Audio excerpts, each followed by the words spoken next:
Okay, yung feed mo, punong-puno na ng motivational videos. Marami ka na rin na-download na sa tingin mo ay makakatulong sa'yo.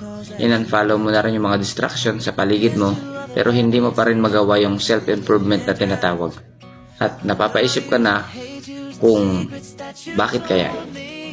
Sinabi mo na rin sa sarili mo ang mga katagang, one day sisimulan ko to, promise. Bro, convert your one day into day one.